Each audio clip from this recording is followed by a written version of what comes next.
Welcome back everyone to the Working Class Revolt, and today I want to talk about what is being dubbed as Labour's very own civil war. Now, it's not coming from the far left Corbynite membership of the Labour Party, and it's not coming from the backbench MPs. It's actually coming from the Deputy Prime Minister, Angela Rayner. She is leading a revolt of cabinet ministers writing to the Prime Minister, Keir Starmer, begging him to stop with the cuts that are planned on the upcoming budget. Now, Rachel Reeves, the Chancellor, has been announcing over the last few days that she needs to find £40 billion. It's no longer £20 billion, it's now £40 billion. And we know why. Although she claims this is for the NHS, we now know that it is going to be for pay rises for train drivers, junior doctors, and it's going to be for the £20 billion needed for Red Ed Miliband's carbon capture dream, where he claims he's going to save the planet. So Angela Rayner and these cabinet ministers are so worried about these plans, what we don't know the full amount yet, that they're writing to the Prime Minister, begging him to re-look at it. But we know with Keir Starmer and Rachel Reeves that they already have a plan in place. And no matter how much backbench or cabinet ministers rebel against him, the likelihood is they will carry on. But what worries me is, in order for the Labour Party to finally revolt against Keir Starmer, it must be pretty bad. Now, the Independent states that there's going to be 20% cuts to a lot of these departments. And it says, among those who have written to the Prime Minister expressing alarm, or his deputy, as mentioned, Angela Rayner, the Justice Secretary, Shaboon Mahood, and Transport Secretary, Louise Hay. And it also says that the Education Secretary, Bridget Phillipson, said all cabinet ministers were facing very tough choices. Now, by a tough choice, that means, do they bite the lip and do nothing, or do they speak up now? Now, this follows a meeting on Tuesday between the Cabinet where they spoke about this, and Rachel Reeves announced her plans, which are not all public yet. A lot of it is speculating and reading between the lines by stuff that they've come out with.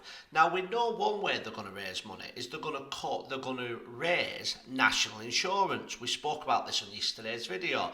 Now, although Keir Starmer claimed he wouldn't, he now claims that that was only for working class people. So by employing the owners of small businesses, taxing them more national insurance, they're not working people. When, like we spoke about yesterday, that will have a bad effect on the workers. And let's bear in mind that out of the 5.5 million small and medium-sized businesses, many of these people only earn a working wage. They might employ 1, 2, 3, 4, 5 people. Some of them lose money some years, so of course it's taxing working class people still. But that's going to raise a lot of money for him, but it's not going to raise enough. So now they're looking to make these 20% cuts to all these different departments. Now, I'm sure we all agree that making cuts sometimes to Whitehall and councils up and down the country is the right thing to do. They are filled with middle managers and too many directors, too many people getting too much of the pie. But that's when you're trying to cut it to reinvest that money, put that money into things like the NHS, more police officers. But it looks from the concern of the cabinet members that they're cutting the money from the wrong place and putting it certainly into the wrong place with the most craziest man in government, which is Ed Miliband. But we spoke more on yesterday's video about Ed Miliband, so I don't want to go too much into his dream of saving the planet.